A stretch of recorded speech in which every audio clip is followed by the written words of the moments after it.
Because of the busy waterfront, we can't just block off the water. Because we don't have a lot of land, we can't build walls without blocking out the city. So we have to actually extend the shoreline out into the river. Lower Manhattan, one of the world's most valuable places, is extremely vulnerable to sea level rise. To keep it safe and dry, its flood-prone shoreline is being transformed into a series of connected seawalls that function as beautiful public spaces. This is a tour of the final and most complex part of this effort, the Financial District and Seaport Climate Resilience Plan, led by the project's manager and its water engineer.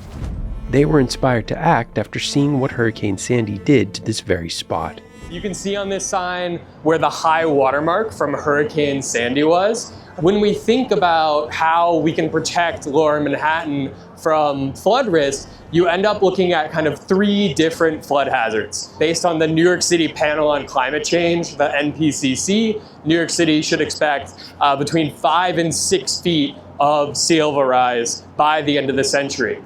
We actually start to see daily tidal flooding up to near the high watermark from Hurricane Sandy every day, twice a day at high tide by the end of the century. The second one that we're looking at is future coastal storms. If you add 6 feet on top of Hurricane Sandy, you start to see really significant flooding in this neighborhood. We're also looking at waves. So this area, as you can look out, you can see pretty far into New York Harbor. What that means is we have really high wave fetch. So wind is able to make these waves get really, really tall. So the significant wave height here is around 5 feet. You also have to think about interior drainage. So if you were to build up a wall, you basically build a big bowl. And if you don't deal with rainfall, that bowl still fills with water. Instead of water coming from the East River, the water just comes from the sky instead. Since 2012, the city has been investing close to $2 billion in a number of different infrastructure projects along the Lower Manhattan coastline, called the Lower Manhattan Coastal Resiliency Portfolio. On the west side, we have the Battery Park City Coastal Resilience Project. We have the Battery Coastal Resilience Project. Some of you may have been down to Wagner Park, which was actually just constructed and opened up a couple of weeks ago. It's a really beautiful example of integrated flood resilience in the city. This piece right here is our segment, so the Financial District and Seaport Climate Resilience Plan. This stretch between the Brooklyn Bridge and the Battery. And then just north of us is the Brooklyn Bridge Montgomery Coastal Resilience Project. North of that is the East Side Coastal Resiliency Project. Portions of that park are starting to open up, and it's a really beautiful experience if you haven't checked it out yet. These projects are here to protect New York City. Our buildings, our homes, our apartments, our families, our friends. They are raising shorelines. They are also building flood barriers. And then these projects are also addressing the drainage problems that Harrison was talking about. So we're going to walk to our first location at the top of Pier 15. There is enormous opportunity here with resilience. Create new access pathways on the waterfront. We want to create opportunities for people to actually get down and interact with the water in a similar way that they can at Brooklyn Bridge Park, for example. All these other elements that really make cities kind of come alive. Between this stretch, there really isn't a lot of open space today, right? So that's something that makes flood defense really difficult to build here. You have the FDR, you have the city blocks, and you have this kind of narrow esplanade that's right along the water, but there's not really a lot of true open space. The other really limiting factor about this part of the waterfront is that there's a lot of maritime activity. So everywhere you look, there are vessels of different shapes, sizes, ages, varieties. We have New York City Ferry, Staten Island Ferry, Governor's Island Ferry. We have the historic ships behind you. Sometimes we have visiting historic ships that come down the Hudson. Because of the busy waterfront, we can't just block off the water. Because we don't have a lot of land, we can't build walls, right? We can't build walls without blocking out the city. So the sort of crux of the FiDi Seaport Climate Resilience Plan is that we are proposing to extend and elevate the shoreline between the Brooklyn Bridge and the Battery in order to accommodate flood defense and universal access that will allow for open spaces on top. We actually move the shoreline from its existing place right here about 200 feet into the East River, which ends up being like about the end of this deck. So what does that actually look like when you take that slice of infrastructure? So first, we go through and we construct this structure right here that's kind of in this light orange color. That's what's called a steel cellular cofferdam, basically a big steel structure that holds the land in place. So we put that in, we add new fill inside of that cell. Once that's constructed, we're able to construct our flood wall. So that's this T-wall that you see right here. It's called a T-wall because it looks like a T. It has its own foundations that are driven down to bedrock. Once that's in place, we're able to start adding fill behind the line of defense. So all of this area between the existing shoreline and the new shoreline where our flood defense is located, all of that is new fill. The existing shoreline is around +7, +8, and in order to protect against those future coastal storms, we need to build all the way up to +23 to +26. So that's about 15 to 18 feet. By integrating the flood protection into the shoreline extension, we're able to actually hide that flood wall in a new waterfront park that has universal accessibility built in, pathways that get you from the existing esplanade all the way up to the new upper esplanade that meet ADA criteria, which means it's about 5% grade or less, or about 1 foot up for 20 feet you walk. We have to think about the future tidal flooding, right?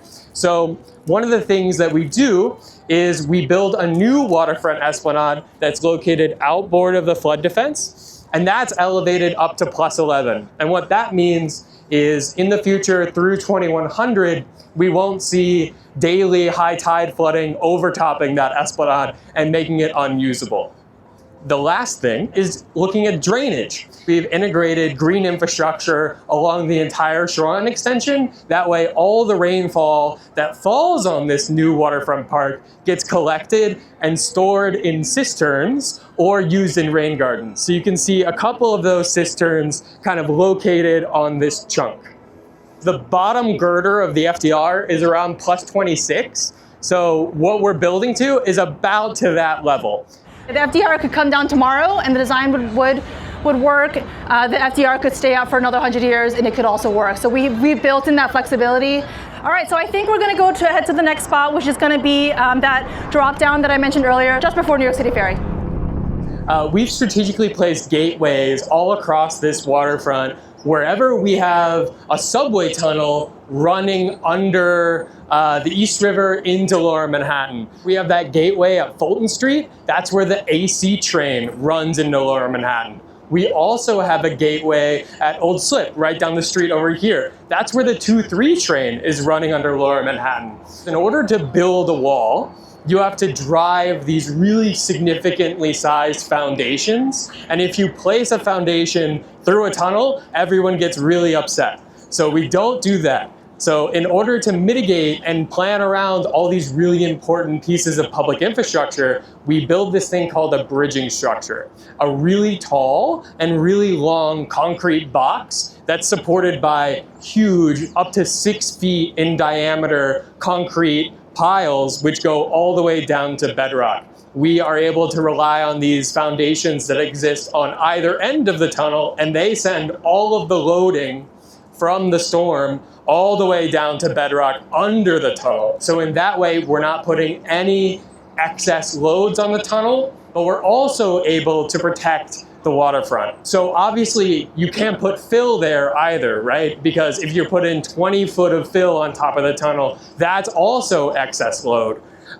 So we have strategically put these gateways here that, one, plan around the existing infrastructure, and two, they provide waterfront access. That gateway sill is around +11. That way we don't have to shut the gate every single day in the future when sea levels rise. You can't really see them here by design. So these gates are actually stored inside of these buildings in little pockets. And there's a removable panel. So during a storm event, we would come through, remove the panel, and then winch them into place. So if you go to East Side Coastal Resilience up in East Side River Park, you can actually see a couple of them right now.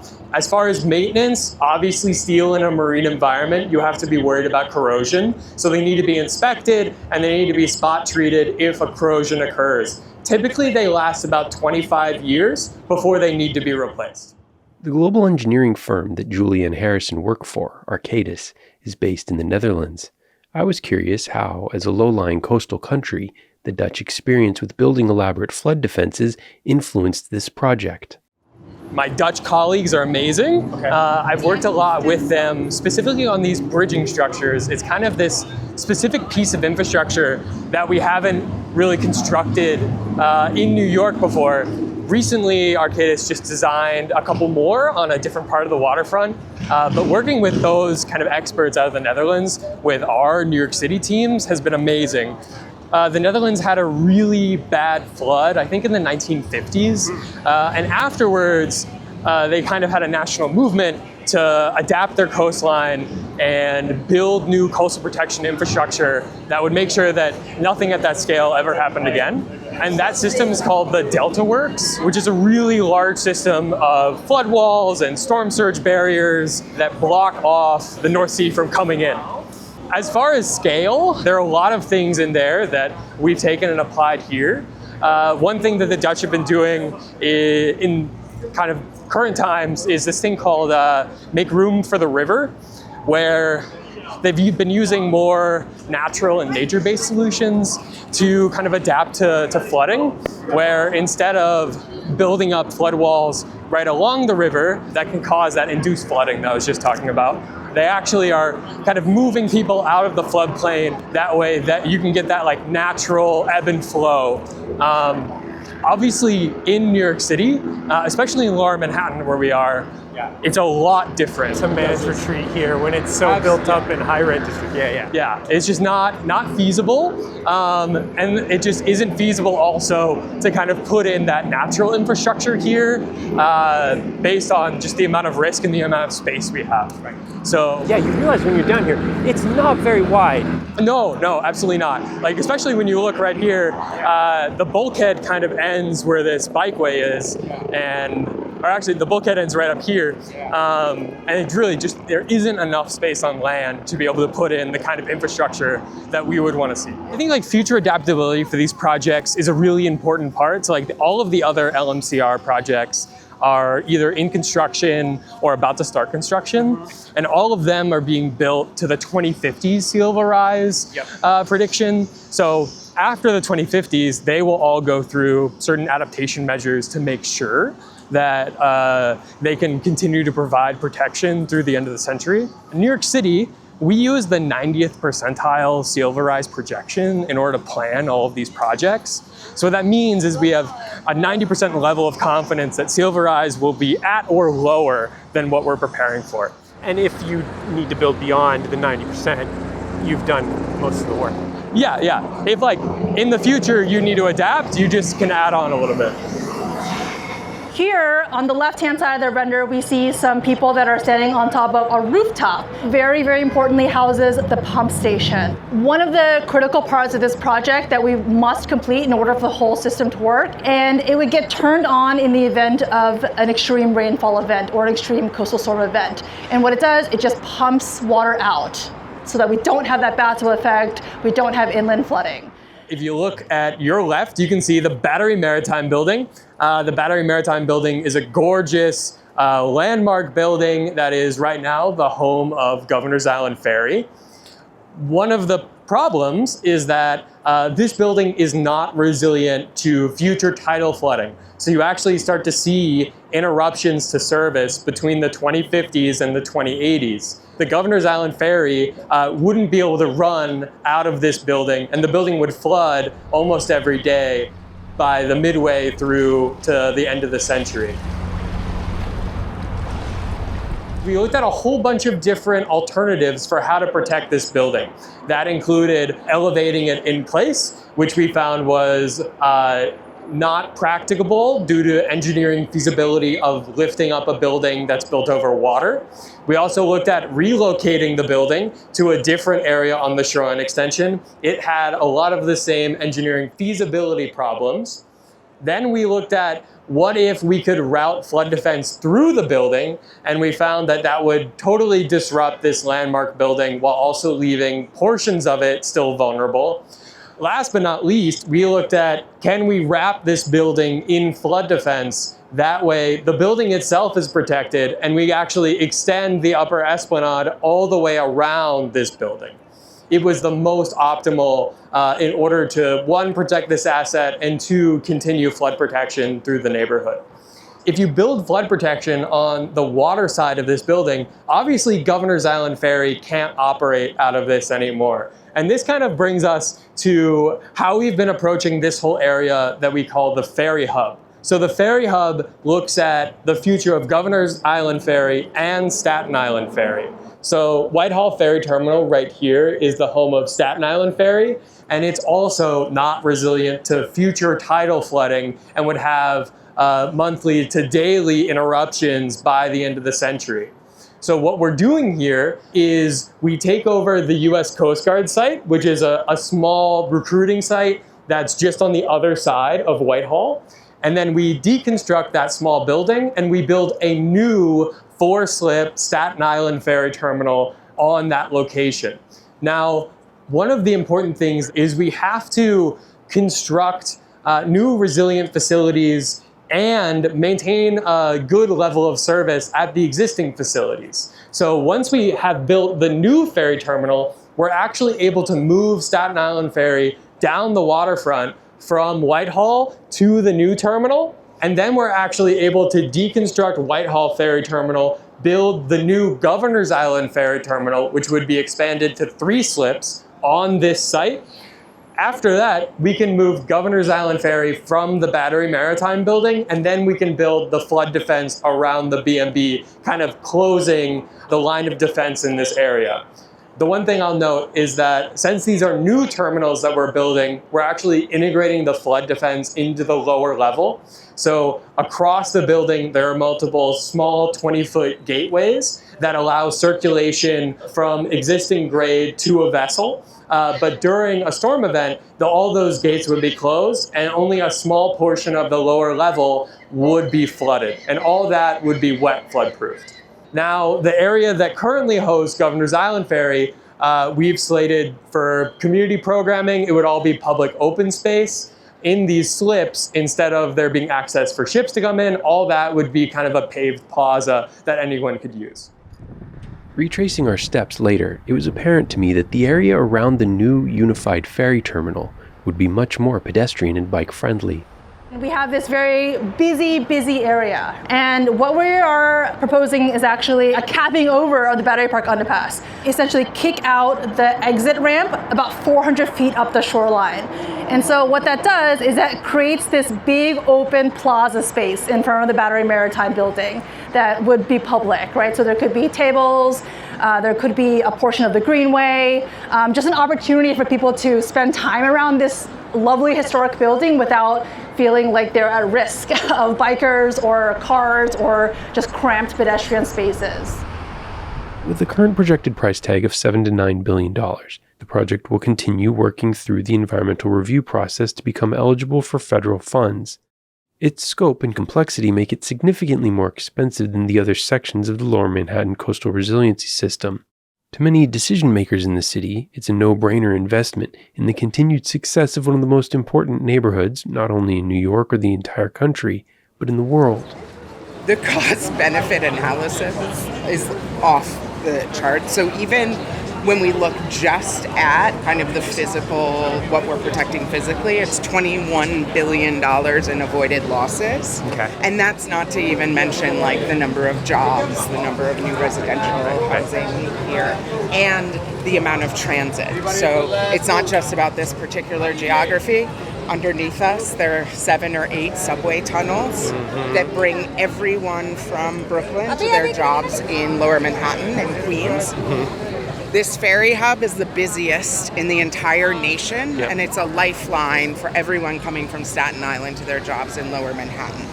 So this is the center of our economic development, and really that's why I work for the New York City Economic Development Corporation. But building this type of project, a resilience project, is an investment in our future economy. Yeah. Great. No, I loved what you're saying about the human asset that you'll build too, because I mean, building that ability to do this project, you'll be able to win bids, or these companies will be able to win bids, not only to do more in New York State, but in Maryland or And that's what I internationally, love. China We need that here in the U.S., I think. Yeah. You know, Talk about American made, right? exactly. And one of the interesting things that's happening now is that we're invited to the Netherlands to present on this project. Okay. It was presented to an international group in Europe who wanted to know how New York City Congrats. is doing kind of setting the global vision for how these types of projects should be done. Oh, that's like a full circle moment right It there. really is. Right now, we're standing on the lawn in the Battery, which is the park that covers the tip of Lower Manhattan. For this project, it is actually the location of our southern tie-in. So in order to create connected and closed flood protection, we have to tie into adjacent projects or high ground. This is a really complex site. One, because it has amazing open space and green space. Two, there is so much hidden infrastructure underground here. Down closer to the waterfront side of the park, we have the Hewell Carry or the Brooklyn Battery Tunnel. And then over here, we have the 1 train loop and the 4-5 train that are both running under the park and running under State Street. In order to protect and close the compartment, we actually end right here at the ferry terminal, and we have to go through the park kind of between these two terminals. And what that looks like is we're able to bury the majority of the flood wall inside of a new landform. So when you're actually in the park of the future, you won't see flood protection for the majority of it. You'll actually see a large landscaped hill with an accessible path that runs up and over. And remember, in order to protect against those future coastal storms, we have to build about 15 feet higher than existing grade. In this case, you have a large new hill in this park that kind of connects us from the ferry terminal all the way up to Bowling Green. Tell your friends, family about the project, and thank you so much for joining.